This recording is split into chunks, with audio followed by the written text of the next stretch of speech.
Ер нь энэ зуныг ер нь юу хийж өнгөрүүлэх гэж байна? Ажиллаж өнгөрүүлнэ. Аялна гэж бодож байгаа. Энэ зун ажиллаа л гиндэ тэгэл аялах хахта дондор нэлт. Энэ зон тэгэл хөргөл мөргөл тэгэл явж ин да. Ажиллаа гэдэг. Тий ажиллаа гээл. Болов аялнаа л гэж хэлсэн. Аялал жуулчлалын бизнес эрхэлдэг болохоор аяллахаа ажиллаа хийн.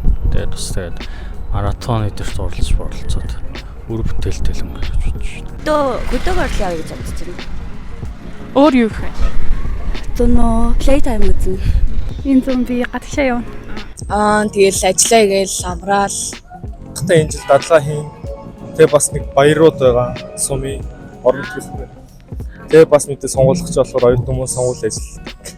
100 хөдөөл аялах. Өөр нэг хон зэдэлэх байхгүй. Өөр сонгол өгөх юм уу? Та сонгуулаа өгөх үү? Би гадаадас яаж өгч болохоор энэ тэгэл өглөх та. Бүгд. Яа сонгуулаа өгөхгүй гэж. Жохоо янз янзын хүмүүс бид болоо итгэж өгдөг юм. Онцлог. Тийм энэ жоо хэцүү. Тэгээ ер нь хараад залуучууд ер нь сонгуультай айгу идэхгүй оролцсон юм санагдаг. Тэгээ ер нь тийм ч учраас найзуудтайгаа нийлж ер нь сонгуулаа хамтдаа ингээ өгөхийг бас эрмэлздэг. Тийм юм да. Ер нь сонгуул тэгээ сонгуулийн жиштэй. Тэгээ ер нь хоёр өмнө сонгуулиудад яг идэвхтэй оролцож байсан нь сонгуулаа өгдөг юм. Байнга өгдөг.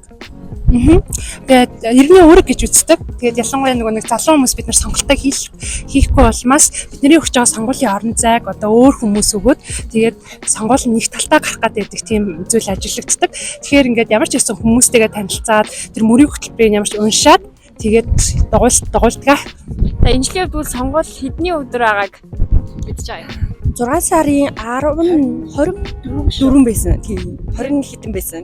Сонгуулаа авах уу? Өгнө. Өмнө нь ер нь өгчсэн. Өгчсэн. Сонгуул төгөл хэдэн сарын хэдэн болохыг мэдэж байгаа юм. 20-д гаргаад болох байлгүй. Болдог үсттэй. Сонгуул 6 сарын 20-оос 30-ны хооронд нэг аль нэг өдөр нь байсан уу? 6 сарын 28. За баярлалаа. Та сонгуулаа өгөх үү? Мэдээж өгнө. Та бүхэн бас өгөөрэй. Баярлалаа. Ууштай байж сонгуулаа өгөх үү? Сонгуул хэдэн болохыг мэдэж байгаа юу? 6 сарын 25-нд мэдж байгаа юм. Угаасаа ер нь мэддэг юм. Энэ өөртөө улс төр гарч байгаа гинэ.